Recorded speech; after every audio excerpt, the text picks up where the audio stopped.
Hello, welcome to the Viewerhead 4K podcast, the aviation technical helicopter podcast. We talk about lots of different things. Re-energize the podcast, and they're going to be talking lots of different issues. Also going to be making a lot more videos on the YouTube channel. You can go to the website revelatoralf.com for all the other channels, all the other content as well, and so you can find the podcast on Spotify, Apple. You can find it on YouTube, the Viewerhead 4K YouTube channel, whether in audio podcast or video podcast as well. So it's an interesting topics to discuss today in terms of the aviation world. So I want to make this a bit varied. And one of the things that I've been thinking about recently is, like, any time that I'm somewhere and then people ask me, in terms of helicopters, you get questions from children, you get questions from people who don't know anything about aviation. They would say, well, how does this work? Why does it fly? So I suppose that this podcast is going to be asking or answering a few of those questions, and enabling people to easily understand helicopter flight and how a helicopter works. So, one of the questions that I get asked of is, well, what do the tail rotor pedals do? These pedals that you've got down there, what do they do? I've explained the collective, which is almost like a handbrake, which I could describe it to people understand. They can relate it to car driving. And then the cyclic is more like a joystick, which you play games with, or old games before the before the PlayStation controllers came out, of course. But what do the pedals do? And you think, the pedals, all they do is there's a rotor, a small rotor at the back, or on some helicopter designs, it's more like a jet of, I want to say, air that is being propelled back, and there's a nozzle jet that is rotated at the back. But all that does, whether the rotor or this, what they call the jet of air, this notar system, all that does is that it enables the helicopter to not spin uncontrollably as you pick up into a hover flight or into low speed flight. Because what will happen is that the rotor is spinning. Depends on the main rotor. It spins either clockwise or counterclockwise, depends on the manufacturer who manufactured it, right? And then the fuselage will want to naturally spin in the opposite direction. Okay, so the rotor spins in one way, and then the fuselage will spin in the opposite direction. So what will happen is that you've got to have some way of counteracting that. So if the main rotor spins counterclockwise, so it spins counterclockwise like that in this case, right? And it spins counterclockwise, then the fuselage is going to want to go. So as you pull up power, you're increasing the lift on the main rotor. So the rotor wants to go counterclockwise. The fuselage wants to pick up and wants to turn right. So you're going to apply left pedal to increase the thrust on the tail to push the tail to the right. In other words, then you're bringing the nose of the helicopter to the left. That's the reason why you're counteracting what the main rotor and the fuselage, how they interact with each other. And that's it. It's an anti-torque. It's a torque effect, this anti-torque thing that the tail rotor does and or the notar system does. It just pushes the tail of the helicopter left or right, side to side, at the control of the pedals, and effectively at the front of the helicopter. The nose of the helicopter will either swing left or right, depending on how you do that. And then when you're, let's say, in forward flight, then the effectiveness of that tail rotor becomes less and less and less, because there's a lot more airflow flowing over it. It still is a little bit effective, but not so much, because you'll have horizontal stabilizers, you'll have vertical fins on the tail of the helicopter that can keep that tail straight and overcome this tendency for the fuselage to want to spin left or right, counter the the main rotor rotation as well. Also, you got a lot of airflow going over the fuselage, which is aerodynamically designed to keep it pointing forward in a more streamlined fashion. So the tail rotor in forward flight, the tail rotor pedals are what we call just keeping the helicopter in trim, in aerodynamic balance, just making sure that it's as streamlined as possible. So it is a little bit effective, but most of that control comes from the fuselage itself rather than the tail rotor. As soon as you start getting into slow speed flights, or certainly getting into hovering flights, then that's where all the tail rotor is most effective. So this is, I get lots of people asking me this, what do these tail rotor pedals do? What do they do? And essentially, it's stop the helicopter spinning out of control. That's it. That's the easiest way to say it. It's just stops the helicopter spin out of control. When the helicopter fuselage wants to spin one way, the tail rotor is there to enable the pilot to stop that spin and spin it out of control. So this is when we have, let's say, tail rotor failures, or tail rotor linkage failures, or there's a tail rotor thrust failure, or there's an aerodynamic issue on the tail rotor that makes it lose its thrust, lose its lift. Then the helicopter, depends, if you've got a counterclockwise rotor, the helicopter fuselage will uncontrollably want to start spinning to the right. So you can apply full left pedal, but if nothing's working, then the only way to do that is to, if you're in a hover, is just to roll off the engine power immediately and let the helicopter settle down. If you're at any height, you can do a mixture of that and get some forward motion to let it try and skid on the ground. There's a good chance you might induce a rollover. If you're in forward flight and you have a sustained engine to power to the tail rotor, there's a disconnect, there's a break in the shaft or whatever, or there's a problem with the tail rotor gearbox or that kind of thing, or there's an aerodynamic issue, then you want to get speed, and then it's either a case of entering auto rotation to try and get the aircraft on the ground and get as much speed as you possibly can to maintain that forward flight, because you're reducing the effectiveness or the demand on the tail rotor anyway, you see. So there's lots of different ways in which you can tackle the usefulness of a tail rotor, and also when it's not being used, and also if it fails as well. But there are critical moments in helicopter flight where it's absolutely required.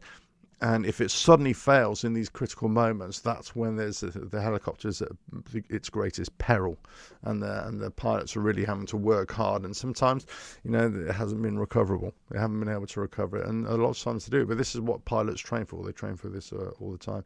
And so yeah, those are one of the questions that I get asked on a regular basis. This is kind of like the basics of helicopter flight. When you as a new pilot, you want to take some lessons. You'll learn about this very, very quickly.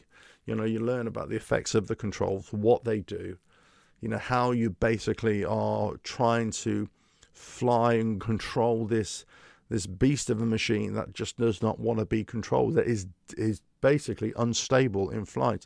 There's always wants to be unstable and dynamically unstable. If you don't do anything, it will just get worse and worse and worse. Whereas aeroplanes, especially light aeroplanes as well, but all fixed wing aircraft are more dynamically stable. Okay, so yes, there is a certain thing where you leave a plane and take your hands off the controls, and it will fly for itself for a little while. Eventually, certainly if you haven't got any autopilot on, and so if you got it in a certain attitude where it will start veering off, and it might lose altitude eventually, but it'd be a lot more stable. So it is dynamically stable to a certain point. Whereas helicopters, unless you've got autopilot on as well, helicopters, as soon as you let go of the controls, if there's even slightly bit of pressure, bit of bias on the controls, where you put in a little bit left pedal, a little bit right pedal, the collective isn't at an exact power setting to maintain a certain height. If the cyclic isn't dead center where you want to maintain straight and level, anything like that, then all of a sudden, the helicopter will start veering off and veering out of control. And then you got to think of any aerodynamic effect on the helicopter in terms of, let's say, wind, turbulence, that kind of thing, a burst of air. Then also that will upset the helicopter, and then it will just continue to become more unstable and get out of control. So this is when you're looking, or a pilot is looking at these, all the different elements of helicopter flight control, how they work, what effects can be had on them. And then, a helicopter pilot is constantly tinkering with the controls, constantly doing micro inputs, whereas an aeroplane pilot, fixed wing pilot, is not necessarily doing that all the time, because they are dynamically more stable in flight. Yes, you always got to control it, and there's always got to be something, but they're a lot more stable, whereas a helicopter isn't stable. So I'm always talking about without autopilot, because when you start adding autopilots onto helicopters and to fixed wing, of course, they start becoming stable. But the autopilots are working in lots of different ways, and lots of different more different inputs, let's just say.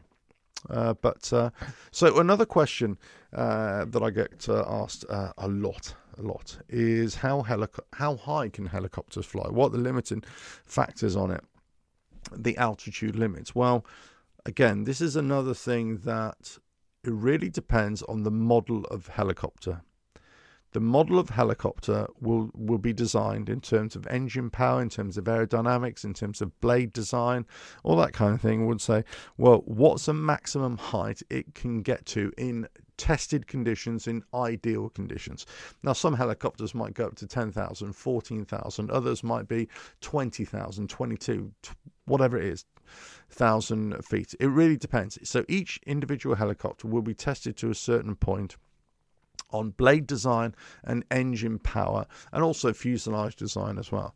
Above 10,000 feet, then the pilots will require supplemental oxygen as well to go up to those higher altitudes, or certainly have something oxygen in reserve carry with them so they can momentarily go above those altitudes as well.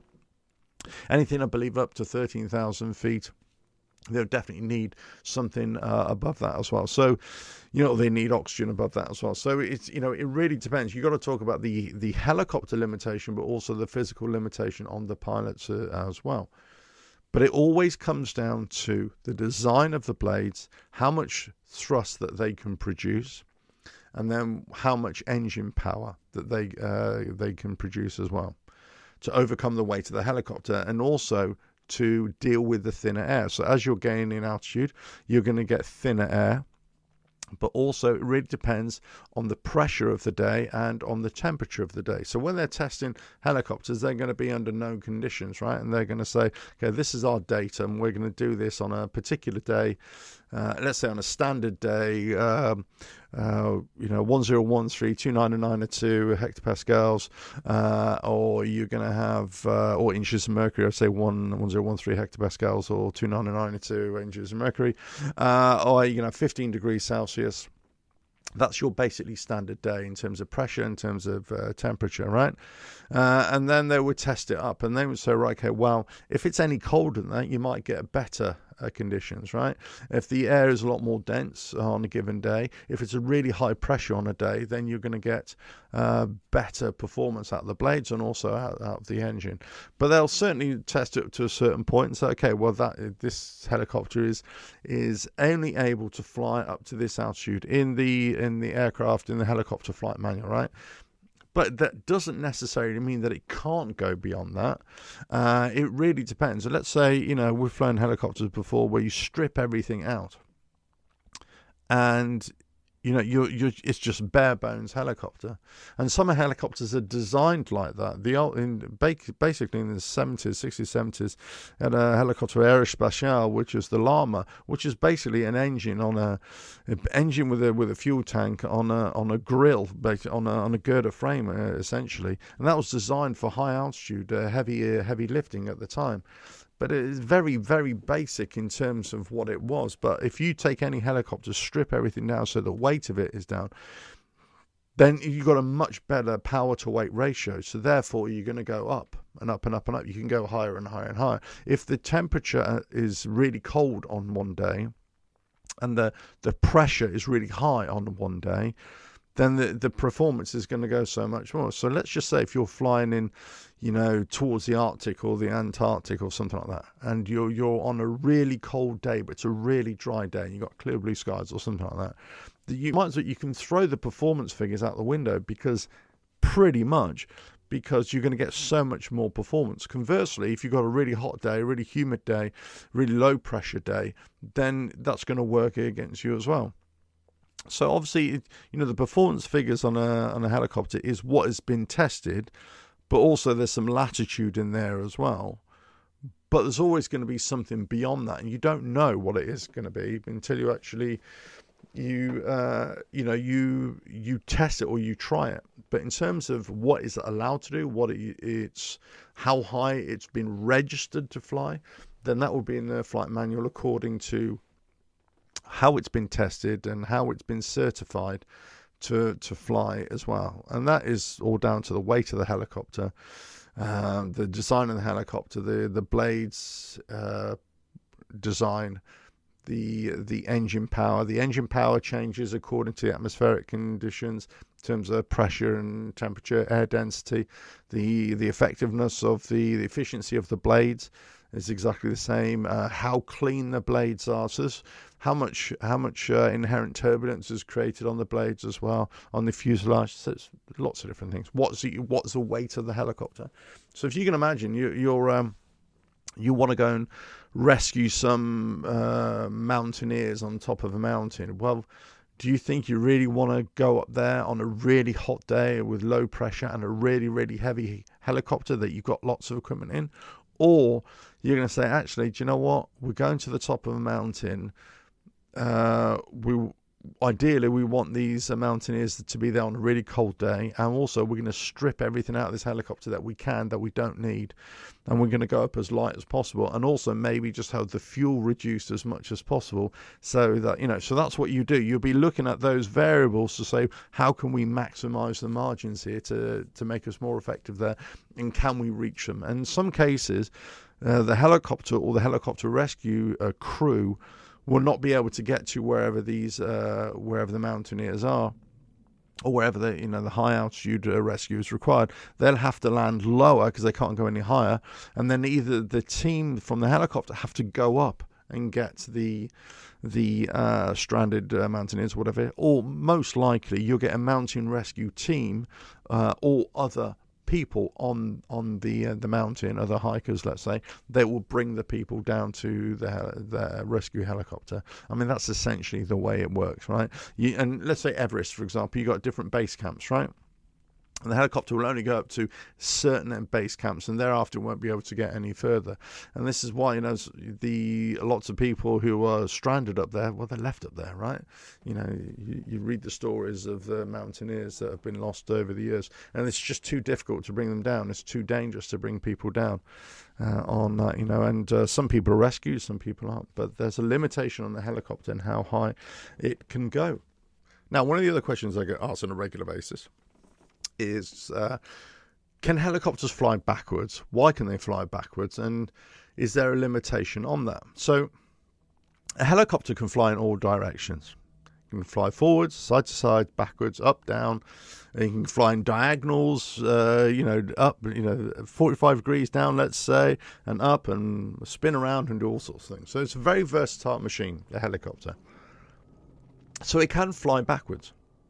So you've got the disc on top of the helicopter, the main rotor spin around, it creates a disc, and if the pilot pulls aft, pulls backwards on the cyclic, the effect is that the disc tilts backwards, and then the rotor thrust and lift being produced on all the blades. The total rotor thrust is not pointing up, it's pointing backwards a little bit, and it pulls the helicopter backwards. So that's essentially the way it works. It pulls the helicopter backwards, right?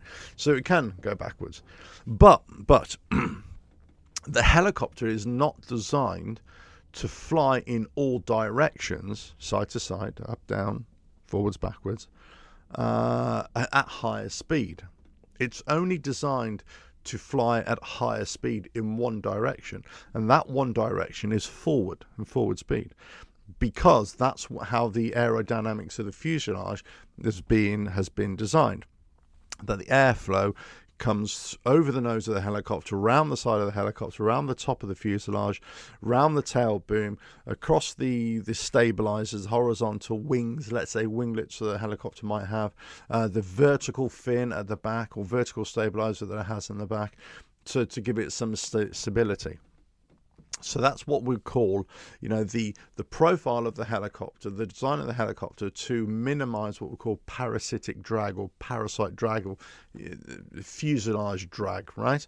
Any drag on the helicopter. So also, ideally you want the helicopter fuselage skin to be as clean as possible, right? So that you're minimizing the amount of turbulence created over that fuselage.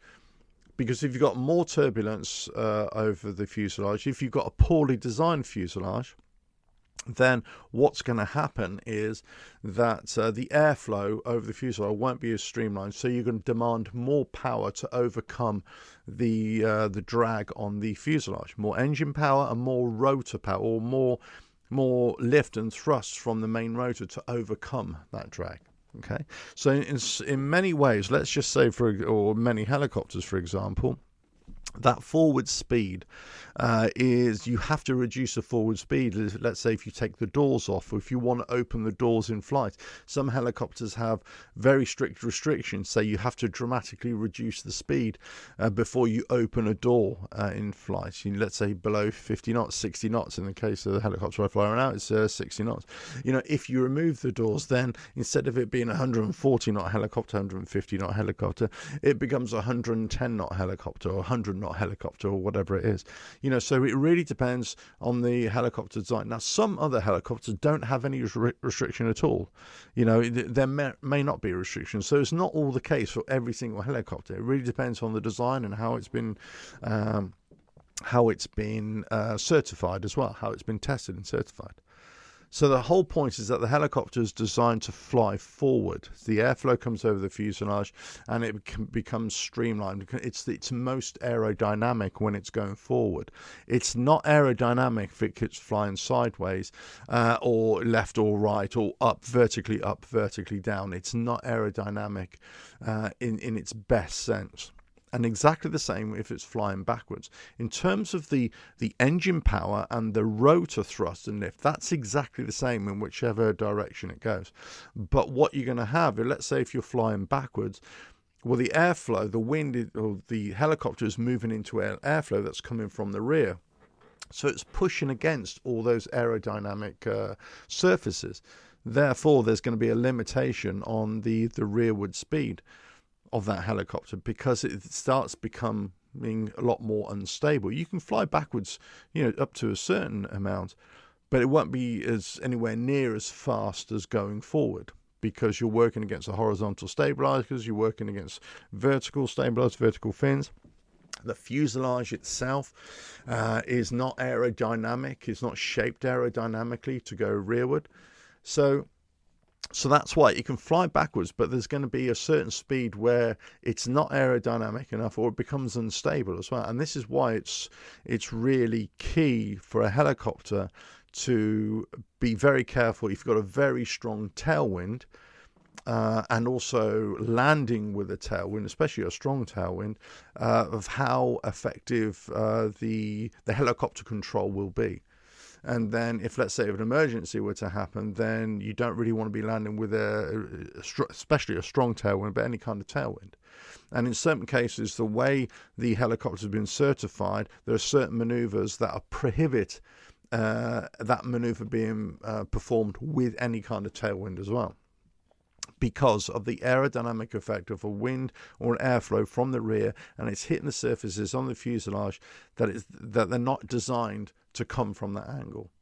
They can come from to a certain degree, but not a great deal. Now, certain maneuvers, they're prohibited with any kind of tailwind, any kind of rearward wind, because in those maneuvers you need the maximum power margin possible to give you the best performance, the best power to weight ratio, that kind of thing, the best the best margin from rotor thrust and total rotor lift and total rotor thrust over all the drag components on the helicopter. So in that case, they're saying, well, you can't have any tailwind. That's going to increase the parasitic drag, the overall drag on the fuselage as well. That's why it's got to be coming from the front of the helicopter, or it's got to be coming from a left quartering or a right quartering wind. You've got to have headwind component. In some cases, some helicopters say there's a maximum crosswind component. You can't have something over 30, 40 knots, let's say. A tailwind you can't have over 25 knots, 20 knots, 30 knots. It depends on the design of the helicopter. So that's why. So helicopters can fly in all directions. They can definitely fly backwards. They just can't fly backwards at the same speed or anywhere near the same speed as in forward flight, because the fuselage isn't designed for high speeds in any other flight configuration other than forward flight at higher speeds, I should say. And then with that, there are rearward speed limits based upon that. And because the drag over the fuselage gets so much, the lifting surfaces are not designed for it. And everything like that. Now, when we're talking about flying high, the height, and flying fast, the fastest speed, and with flying any kind of rearward speed, then you're talking about the airflow over the blades as well. And at what point is the turbulence over the blades too much?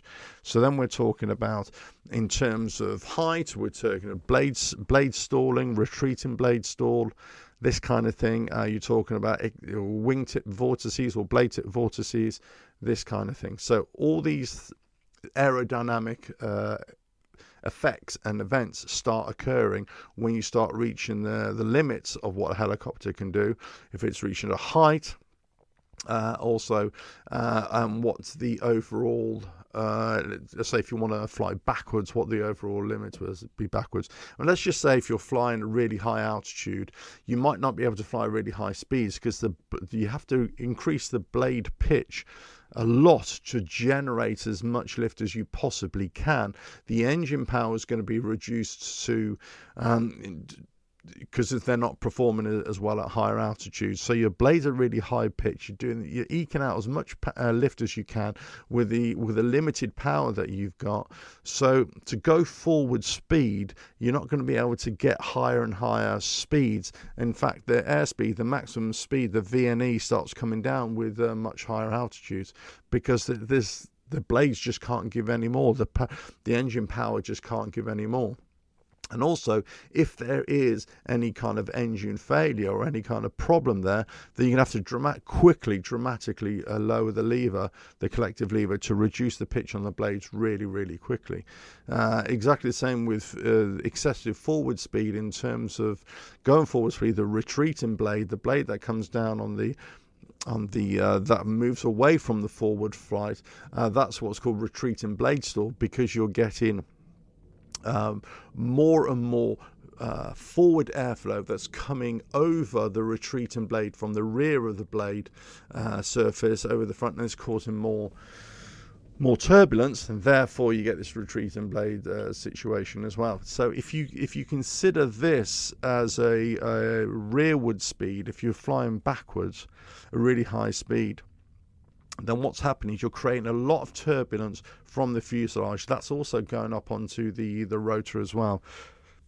The advancing blade that moves to the front of the helicopter, that's being hit by increasing turbulence from the rear as well, especially if it's a really strong wind and you're moving really backwards. So that's going to affect that blade as well. So there's lots of aerodynamic events and effects on the rotor, and also on the engine as well, to deliver the power to overcome the drag that's being induced onto the helicopter as well. In terms of flying backwards, there's a limitation on the fuselage, there's a limitation on engine performance to a certain degree, depends on altitude, but also on blade performance as well. So that's why there are reverse speed limits or rearward speed limits on a helicopter. Okay, so one of the other questions that I get asked a lot is, can helicopters land on a roof of a building? because we see, you see it on the movies, you see it in somewhere, and you say, can you land on a building? And so, well, I land on buildings all the time, but these are helipads that are on top of buildings, or on top of skyscrapers, or on top of hospital buildings, that kind of thing, right? But these are purpose-built helipads. So the helipad, the landing pad, has been structured to withstand the weight of the helicopter. On all helipads, you'll have a number. It could be 12.5, it could be 15.7, and it'll say T right next to it.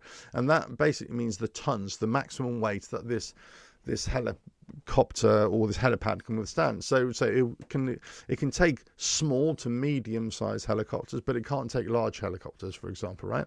So every helicopter has been stress tested, it's been designed to take a certain thing.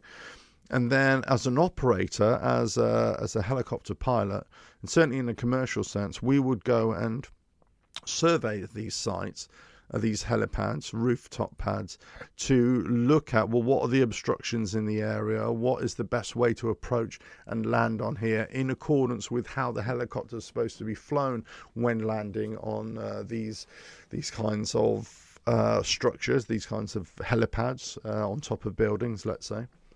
So we would work out the performance, we'll work out any kind of obstacles, we'll work out what is the best direction in and out of to take off and to land on these helipads.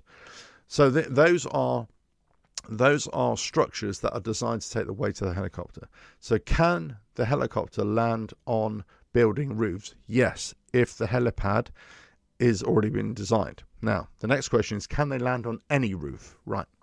So if a roof is flat, and I'm talking any roof here, if a roof is flat, then yes, a helicopter could attempt to land on it because there are no obstructions that would hit the blades, and there'd be physically the helicopter be able to land on that roof of a building. But you have no way of knowing whether that roof will be able to withstand the weight of the helicopter. So therefore, guess what the answer is? No, you can't land on any kind of roof.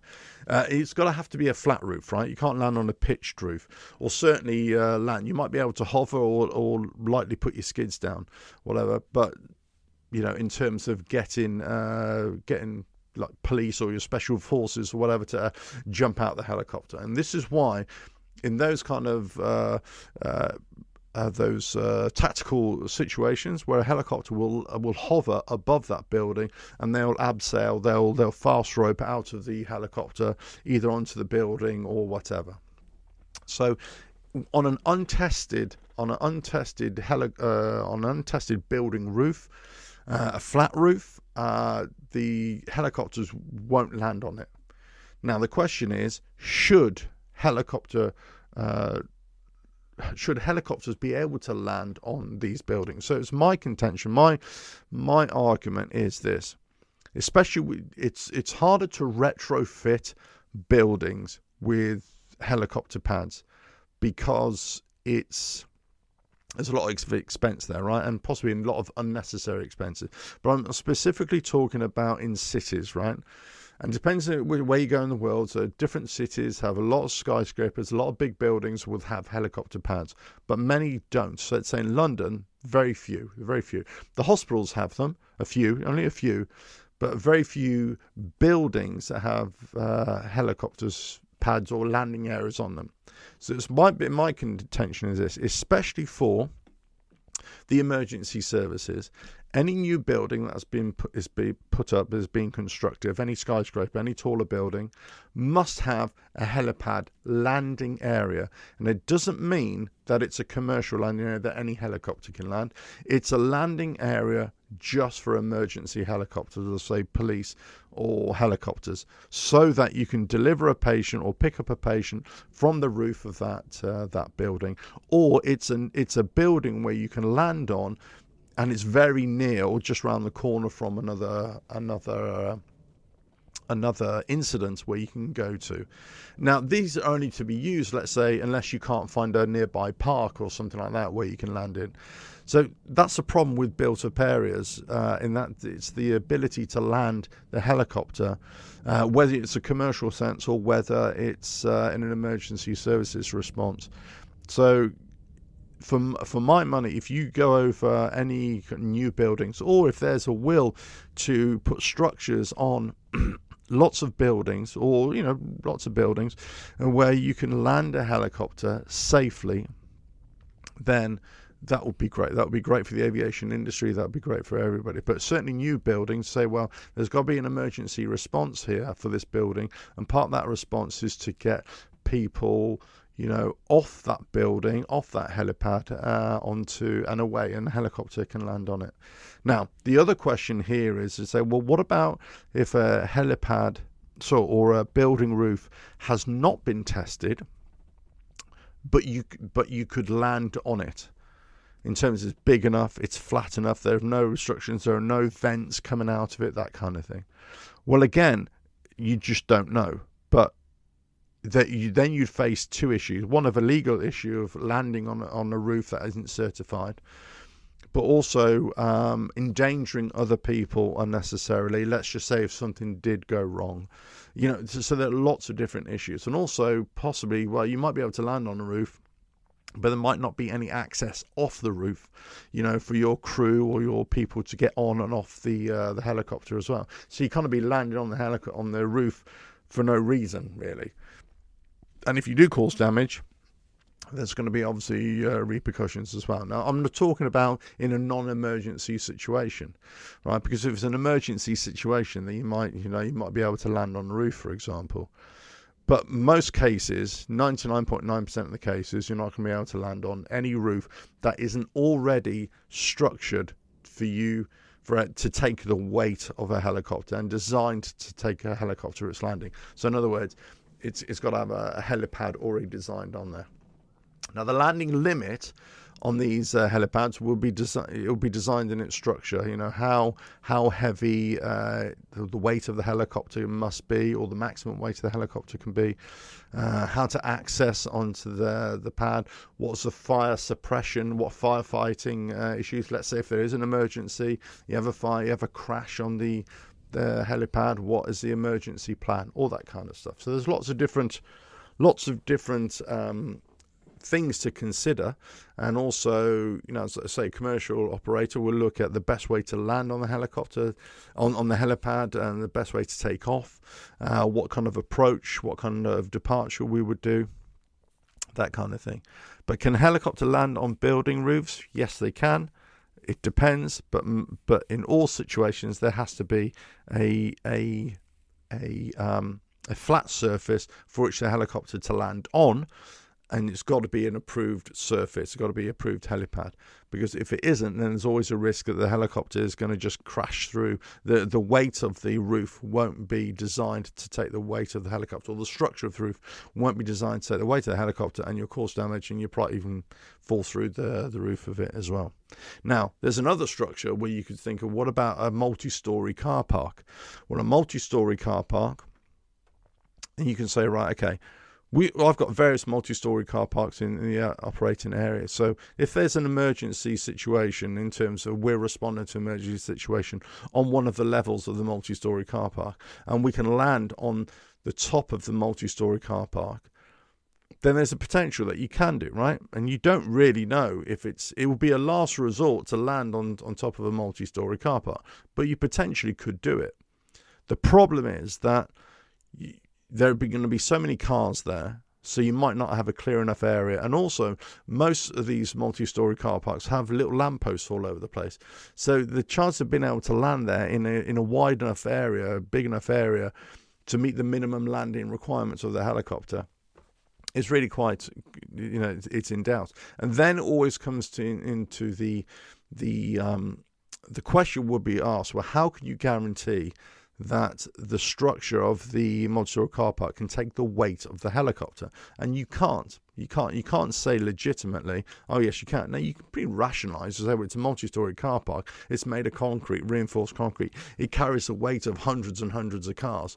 I think it can take the weight of a helicopter, right? And most people would not disagree, but there'll be all these kinds of questions. But actually the limiting factor to land on the top deck of a multi-story car park will be not the structure of the multi-story car park itself, whether it can take the helicopter.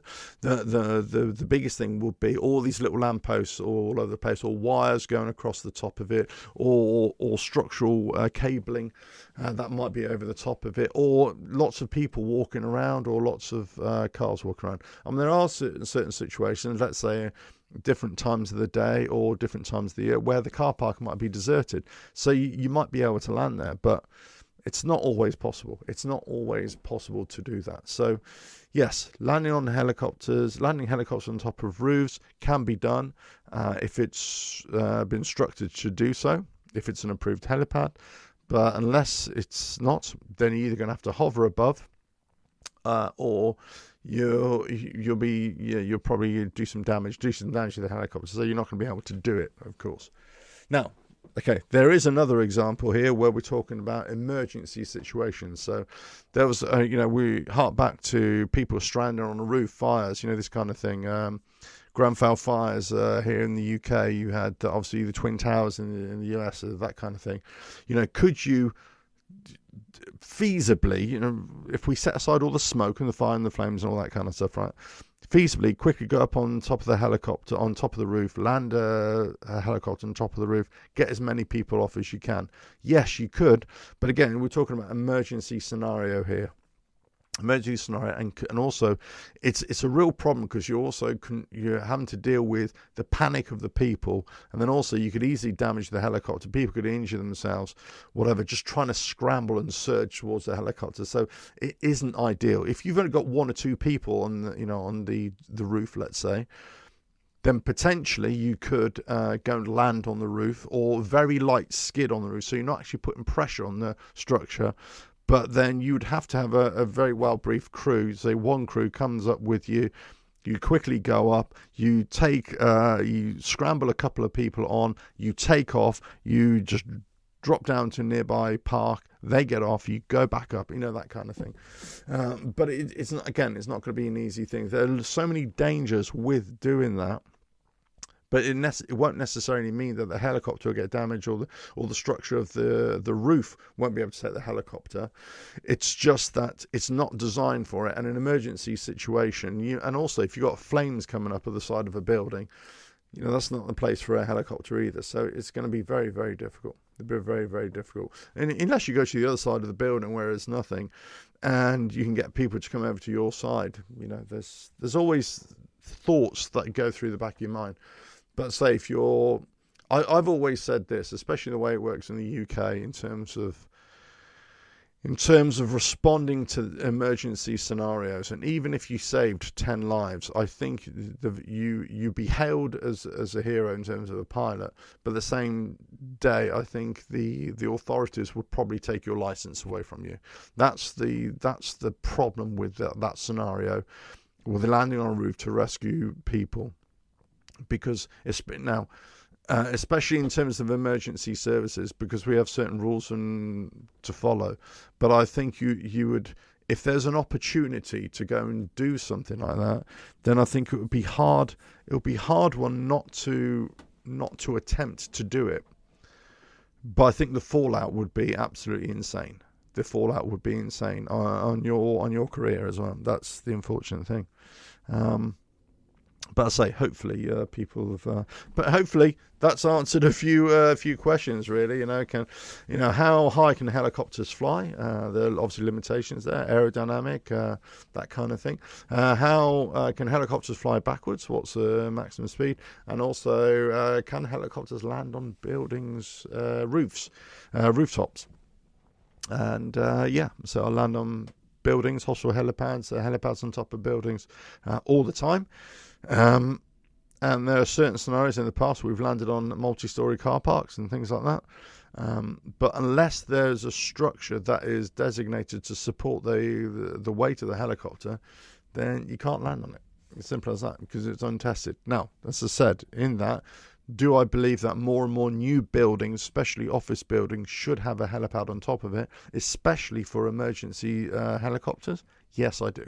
That's what I think. And it should be part of the building plan. It should be part of the emergency response for these buildings. Because if you're going up and up and up, and you're having people working and living in buildings that are going up and up and up, then there should be something on top of there. You've got emergency access, exit out of there, and you've got the ability to get helicopters on there to come to people, or helicopters to land there to take people off rapidly.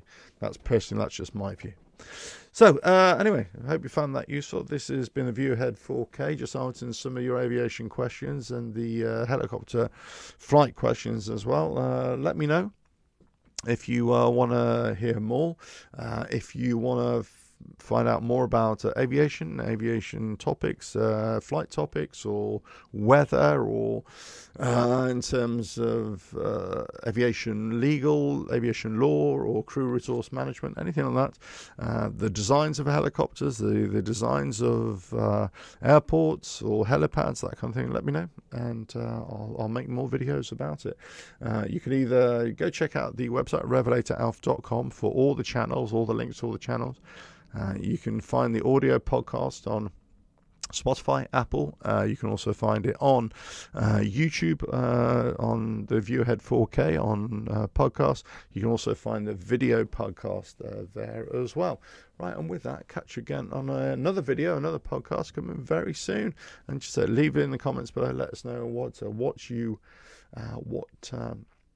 else you'd like me to cover. And I'll catch you again another one coming soon. Bye now.